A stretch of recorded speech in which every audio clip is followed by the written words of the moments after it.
Jaya.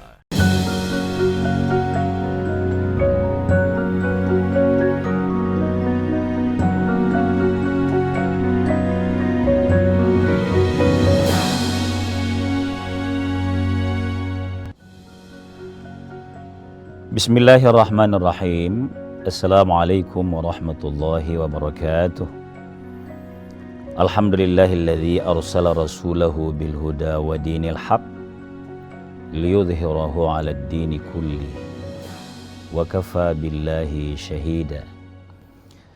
Asyhadu an la ilaha illallah wahdahu la syarikalah wa asyhadu anna Muhammadan abduhu wa rasuluh la nabiyya ba'dah. Allahumma salli wa sallim wa barik ala nabiyyikal karim sayyidina wa habibina wa maulana Muhammadin sallallahu alaihi wasallam wa ala alihi wa sahbihi ajma'in, amma ba'd. Alhamdulillah, kita bersyukur kehadirat Allah hanya karena limpahan nikmat dan karunia-Nya kepada kita senantiasa sehat walafiat. Semoga seluruh kaum muslimin demikian adanya dan meniatkan seluruh aktivitasnya sebagai ibadah kepada Allah Subhanahu wa taala, bukan hanya sukses semata tapi bernilai ibadah di sisinya. Amin. Salawat dan salam atas junjungan kita Nabi Allah Muhammad sallallahu alaihi wasallam. Pemirsa sekalian, Islam sebagai agama. Jadi agama yang kita anut ini, yang kita muliakan ini, yang kita banggakan ini, itu senantiasa menuntun umatnya agar berbuat yang memuliakan dirinya, memuliakan kehidupannya. Caranya, Islam sendiri menunjukkan bahwa ada tauladan dalam Islam ini, yakni Rasulullah sallallahu alaihi wasallam. Itulah sebabnya Allah Subhanahu wa taala tegaskan kepada Nabi, dimukhatabkan kepada Rasul, dan juga sebagai informasi bagi kita agar kita menjadikan itu sebagai uswah. Allah tegaskan, "Wa ma arsalnaka", saya tidak mengutus engkau Muhammad illa rahmatan, kecuali untuk menjadi rahmat lil alamin, bagi seluruh alam ini. Saya lanjutkan pemirsa sekalian. Allah Subhanahu wa taala berfirman dalam satu ayat berikutnya, "May yuridillahu", siapa yang Allah kehendaki. Jadi kalimat ini sangat jelas, kalau boleh kita katakan tegas. Siapa yang dikehendaki oleh Allah, ayyahdiyahu, untuk diberikan petunjuk, untuk dimuliakan hidupnya, untuk berprestasi dan sukses kehidupannya. Allah tegaskan dalam ayat ini. Apa lanjutannya? Yashrah sadrahu, Allah isi dadanya. Jadi dimasukkan dalam dadanya, artinya diberikan keyakinan, aqidah. Yashrah sadrahu lil islami, menganut agama Islam. Jadi kita bersyukur kepada Allah ya, ditakdirkan bukan atas usaha kita, tapi Allah langsung kita kelompokkan dalam keluarga yang Islam, menganut agama Islam ini. Walaupun secara kritis biasa dibeda oleh para cendekiawan kita bahwa kita ini Islam karena keturunan. Itu benar adanya, tapi itu kita syukuri. Maksudnya itu kalau ada cendekiawan, ulama, ustaz yang bilang Islam keturunan, boleh jadi memang mendidik kita bahwa tidak cukup keislaman itu hanya karena keturunan, tapi rawatlah itu. itu adalah modal besar, dan banggalah sebagai Muslim. Islam itu agamanya, Muslim itu orang yang beragama Islam. Itu pemirsa sekalian. Jadi siapa yang Allah pilih, siapa yang Allah kehendaki, dijadikan di dadanya itu bangga dengan keislamannya. Dan ini memang harus membuat kita bangga. Tapi catatannya bukan bangga untuk patantang petenteng, lalu dijadikan modal menghina agama lain. Justru itu bukan Islami lagi itu. Jadi satu sisi kita bangga, kita rela syahid, belajar, membela agama ini. Bahkan rela syahid kalau dihinakan ini agama. Tapi bukan berarti dijadikan kebanggaan lalu menghina keyakinan agama lain. Orang yang melakukan itu juga bukan keutamaan dalam Islam, bukan. Itu merendahkan cara ia beragama sekaligus merugikan agama yang besar ini. Kaum muslimin dimuliakan oleh Allah Subhanahu wa taala. Itulah sebabnya dalam salah satu hadis itu disebutkan bahwa al-Islamu, Islam itu. Jadi ilustrasinya begini. Islam itu manusianya muslim apa belum, Anda harus tahu. Al-Islamu, Islam itu ya'lu, tinggi, mulia adanya. Karena dia dimuliakan oleh Sang Maha Pencipta Allah Subhanahu wa taala. Wala yu'la alaihi. Tidak ada yang lebih di atas, tidak ada yang lebih mulia. Kalimat seperti ini harus saya kasih pelan, mudah-mudahan bisa memperjelas. Ini maksudnya agar kita bangga, tidak merasa down, tidak memiliki energi yang rendah, harus justru yang tinggi kalau kita beragama Islam. Tapi sekali lagi bukan untuk agama yang lain kami agamanya, bukan begitu maksudnya. Al-Islamu ya'lu wa la yu'la alaih. Oleh karena Islam ini agama yang mulia, agama yang utama, maka muslimnya harus mengambil bagian, mengambil peran, menggambarkan. Jadi gambaran keislaman yang mulia itu, keutamaan Islam itu harus tergambar dari perilaku muslim kita semuanya. Kita lanjutkan setelah jeda sejenak.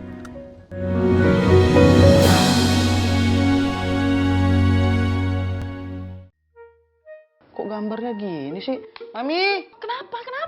TV kita banyak semutnya gini, kamu naruh gula ya di situ ya? Menurut papi, mami yang bikin ini TV banyak semutnya. Aduh, ada apa ini ribut-ribut? Kenapa? Tadi tuh kita nyalain TV, tiba-tiba gambarnya banyak semutnya tuh. Jadi kalian tuh masih menyaksikannya siaran analog TV ya? Bukan digital?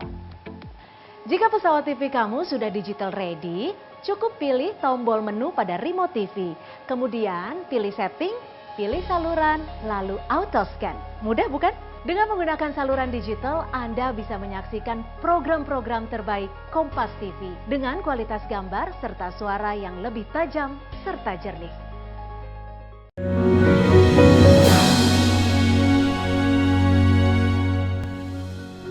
Pemirsa sekalian, kaum muslimin yang dimuliakan oleh Allah Subhanahu wa taala. Jadi satu sisi kita benar-benar bersyukur sudah dijadikan oleh Allah sebagai muslim. Sekarang ada tugas kita. Tugasnya itu adalah bagaimana kemuliaan Islam sebagai agama, dan tugas bagi seorang muslim sebagai pemeluk agama, jangan, kalau boleh saya pakai bahasa begitu, jangan berbangga atas nama Islam, tapi perilakunya mengerdilkan Islam. Saya agak tegas ini ya, mudah-mudahan menjadi pembelajaran bagi saya. Jadi, kebanggaan atas Islam itu di mana? Adalah menggambarkan dalam kehidupan sehari-hari, dan ini tugas mulia lagi. Ini keutamaan Islam. Gambarkan dalam kehidupan sehari-hari pada sesama muslim yang sudah tahu agama ini maupun yang belum tahu, termasuk bagi orang yang belajar agama, gambarkan bahwa oh begini loh perilakunya kalau kita muslim. Ini loh gambarannya. Jadi itu yang menjadi tugas sebagai muslim. Ini maknanya juga sekaligus bahwa benar-benar tidak cukup kita bangga pada statusnya kalau tidak tergambar pada perilaku. Justru di perilaku ini yang lebih utama, dan itulah keutamaan seorang muslim. Islam itu tidak akan rugi hanya dalam pandangan manusia saja, tapi yang menjadi penting bagi kita sebagai muslim ini adalah semua mengambil peran. Kita mendakwahkan Islam. Saya baru-baru ada diskusi, teringat saja. Ada narasumbernya bilang begini, pengertian dakwah Islam itu terlalu banyak pakar yang memberikan pendapat. Itu bagus karena itu ilmiah. Keragaman pendapat itu wahana memperkaya keilmuan kita. Tapi dakwah Islam yang paling benar adalah seseorang bisa menggambarkan keutamaan Islam ini kepada orang belajar Islam, kepada orang yang anti kepada Islam atau fobi terhadap Islam, termasuk kepada agama di luar Islam. Gambarkan ajaran agama ini secara terbuka. Gambarkan itu. Nah, kalau ini ada, maka itu terjadi harmoni kehidupan. Kan kita banyak pengalaman ya. Islam seringkali mendapat makar, baik regional bahkan internasional. Tapi makin dibuli ini Islam, makin dikerdilkan, makin mau ditutupi. Justru sebaliknya yang terjadi. Pengalaman global mengatakan daerah-daerah yang kalau ada upaya di situ menyembunyikan Islam, dia muncul itu, sinar keislaman itu justru muncul. Apa artinya itu? Itu dari Allah Subhanahu wa Ta'ala. Nah, tinggal kita sebagai muslimnya kembali lagi menggambarkan ini. Kalau kita mau, pemirsa sekalian, kita pointerkan apa sih keutamaan Islam itu. Yang saya mau ambil ya, yang ringan-ringan, ada satu contoh. Jadi keutamaan Islam adalah menyelamatkan manusia dalam akidah Islam ini dari azab neraka. Saya ambil gambarannya begini. Suatu hari Nabi SAW ata maridon atau ata gulaman Yahudian. Beliau pernah mendapat pembantu seorang anak, agamanya Yahudi. Saya sebut ini bahwa Nabi sebagai Nabi, pembantunya Yahudi, itu apa artinya? Nabi menggambarkan bahwa dalam pergaulan sehari-hari jangan membedakan, jangan merendahkan agama lain. Kerjasama muamalah boleh. Anak ini sakit. Nabi memperlihatkan contoh yang baik. Pada saat sakit dirawat oleh orang tuanya, Nabi datang. Nabi melihat isyarat anak ini keras penyakitnya. Kayaknya sudah mendekati sakarat. Maka Nabi mengajak anak ini, "Nak, Islamlah agar kamu selamat kehidupanmu ini, sakitmu ini. Mudah-mudahan hidup di akhiratmu selamat dari azab neraka." Maka anak ini karena memang sangat tertarik kepada perilaku Nabi, sehari-hari bersama Nabi SAW, dia sangat tertarik. Bahkan dia sudah terpengaruh. Dia menoleh seakan-akan minta izin sama ayahnya. itu ayah saya diajak masuk Islam mengucapkan 2 kalimat syahadat. Ternyata bapaknya juga ridho kalau anaknya mengikuti ajakan Nabi. Karena bapak ini yang beragama Yahudi juga sebenarnya nuraninya terpukau, simpati kepada Islam karena perilaku Nabi. Ini keutamaan Islam di sini, cerita ini tergambar. Maka isyarat anak tadi kepada ayahnya, boleh ya saya mengikuti ajaran Nabi atau tetap taat kepada agamanya ayah, kira-kira begitulah. Maka orang tuanya yang beragama Yahudi ini berkata, "Ati' Abul Qasim." Nah, karena bapaknya juga tahu bahwa ini sudah mau sekarat ini anak saya. Nah, selamatkan hidupmu, taati Abul Qasim.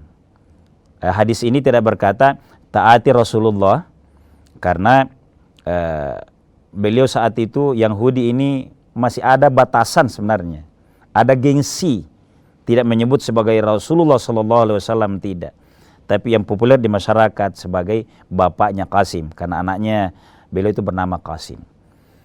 Ini keutamaan Islam itu menyelamatkan manusia walau di akhir hayatnya.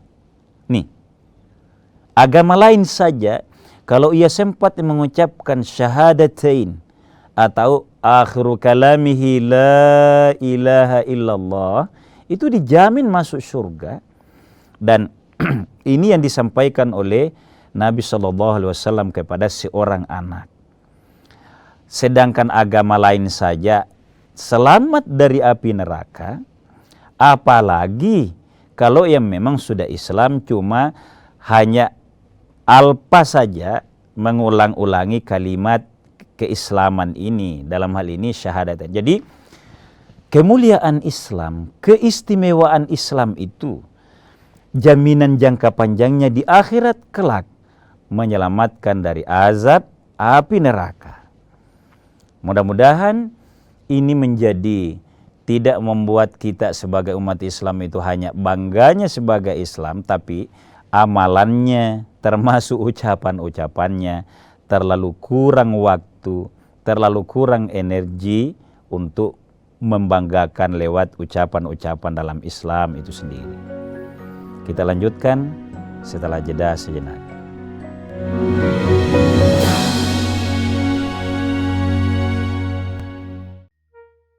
Kok gambarnya gini sih? Mami, Kenapa? TV kita banyak semutnya gini, kamu naruh gula ya di situ ya? Menurut Papi, Mami yang bikin ini TV banyak semutnya. Aduh, ada apa ini ribut-ribut? Kenapa? Tadi tuh kita nyalain TV, tiba-tiba gambarnya banyak semutnya tuh. Jadi kalian tuh masih menyaksikannya siaran analog TV ya, bukan digital? Jika pesawat TV kamu sudah digital ready, cukup pilih tombol menu pada remote TV. Kemudian pilih setting, pilih saluran, lalu auto scan. Mudah bukan?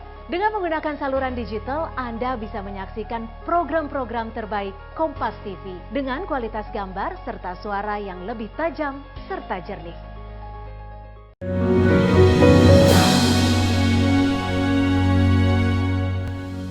Pemirsa sekalian kaum muslimin yang dimuliakan oleh Allah, mudah-mudahan Allah yashrah sadrana lil Islam, senantiasa melapangkan dada kita terisi dengan keislaman, bangga dan mengamalkannya. Itu satu ilustrasi yang ringan tadi tapi menarik. Nabi mengajak seseorang yang sudah sakit agar menyelamatkan hidupnya dari siksaan neraka. Saya mau ambil ilustrasi yang kedua. Apa keutamaan Islam itu, Ustaz? Pak Ustaz tadi mengajak kita bangga dengan Islam ini. Yang kedua, menjamin kesuksesan. Loh, kok begitu? Di mana? Bagaimana penjelasannya itu menjamin kesuksesan? Sukses yang kita bayangkan itu tentu prinsip Islam. Dan dari sini juga ada awal untuk lebih berkembang lebih besar. Diriwayatkan oleh Amr bin As. Amr bin As ini dalam cerita-cerita yang dinamis sejarah keislaman itu luar biasa. Baik di zaman Nabi maupun pada saat beliau menjadi gubernur di Mesir di eranya Umar bin Khattab. Banyak cerita-cerita yang kita tahu. Nah, beliau meriwayatkan hadis yang satu ini, bahwa suatu hari Rasulullah SAW bersabda, "Qad aflaha man aslama." Amr bin As ini awalnya mu'alaf, bukan dari kecil muslim bersama Nabi, bukan. Tapi Nabi, dia dengar bersabda, sungguh benar-benar beruntung orang yang telah memeluk agama Islam. Dia berislam, dia pelajari Islam, dia akan mendapati nilai-nilai Islam itu tergambar kesejukannya, kenikmatannya, ketauladanannya. Maka Nabi menyampaikan sabdanya, warazaqahu kafafatan. Dia berislam, dia berusaha sesuai ajaran Islam, maka Allah akan memberikan kepada ia rezeki yang cukup. Wa qanna'ahu Allahu bima atahu, dan Allah memberikan rasa cepat cukup itu, qanaah, merasa mensyukuri nikmat Allah. Kalau begitu Ustaz, di mana suksesnya? Itu yang perlu kita benahi sama-sama. Kalau Islam mengatakan kalau kita beragama Islam Allah jamin kesuksesan, standar kesuksesan yang kita pahami itu yang mana? Kalau ajaran Islam yang dimaksud sukses itu berawal dari rasa bahwa kami berislam, belajar berdasarkan prinsip-prinsip Islam, mencari rezeki, aturan Islam seperti ini, halal begini, thayyiban begini. Inilah rezeki Allah. Kalau ini lahir rasa kesyukuran lebih awal, maka ia akan terjaga dari perilaku-perilaku rakus. Tama itu bukan ajaran Islam, bisa merendahkan. Kalau kita terjebak pada perilaku rakus, taruhlah misalnya kalau di era kita dewasa ini terlalu banyak pelanggaran kebersamaan, meracuni kehidupan dengan korupsi. Karena kalau yang dimaknai sukses itu hartanya yang berlebihan, bukan cukup. Jadi sukses menurut Islam itu adalah cukup. Keistimewaan Islam itu adalah qanaah. Jadi kalau keutamaan Islam itu orang merasa cukup dan qanaah, itulah yang dibahasakan dengan kesuksesan, itu baru benar. Maka yang perlu diperbaiki dalam hal kita adalah pemahaman kesuksesan itu, kesuksesan yang ada aturannya, kesuksesan yang mensyukuri apa yang direzekikan oleh Allah setelah kita belajar, berusaha, bekerja keras, mencari yang halal, maka apa yang Allah rezekikan kepada kita, itulah kesuksesan. Mungkin ada yang bertanya, kalau sekadar itu Ustadz belum sepenuhnya sukses. Iya, kalau kita juga memendekkan cara berpikir,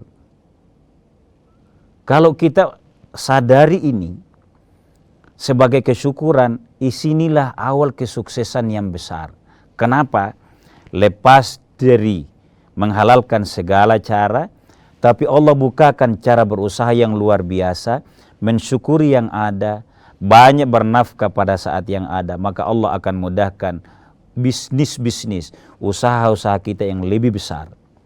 Pengalaman di kantor, orang yang dicari pemimpin itu adalah berikan promosi kepada orang yang mensyukuri kalau kecil dia kasih. Islam mengajarkan yang ini. Islam mendorong kekayaan itu, kesuksesan itu dari mensyukuri yang kecil-kecil. Karena kebiasaan mensyukuri yang kecil akan bisa mengelola yang lebih besar. Pemirsa sekalian kaum muslimin dimuliakan oleh Allah Subhanahu wa taala, kita membahas tema ini bahwa keutamaan seorang muslim kuncinya adalah pada saat ia mampu menghayati benar keislamannya dalam bentuk syukur kepada Allah, lalu mencari cara menggambarkan dalam kehidupan sehari-hari ajaran Islam yang sesungguhnya. Kalau inilah yang bisa kita amalkan, maka kita mari berdoa, Allahumma sallimna wal muslimin. Ya Allah, selamatkan kami dengan agama kami bersama saudara-saudara kami yang muslim. Kalau ini doa yang kita ramaikan karena ini yang keutamaannya seorang muslim, maka pertolongan Allah. Tidak ada yang bisa menolong kehidupan kita kecuali hanya Allah Subhanahu wa taala. Adakah yang sulit? Insya Allah kesulitan itu dimudahkan oleh Allah. Pemirsa sekalian, tentu terbatas yang bisa saya sampaikan, tapi mudah-mudahan Allah memberikan kekuatan kita dalam beragama yang muslim ini dan mudah dalam hal-hal kehidupan sehari-hari kita ke depan. Sekian dan demikian, mohon maaf atas segala kekurangan. Hadanallahu wa iyyakum ajma'in. Wassalamualaikum warahmatullahi wabarakatuh.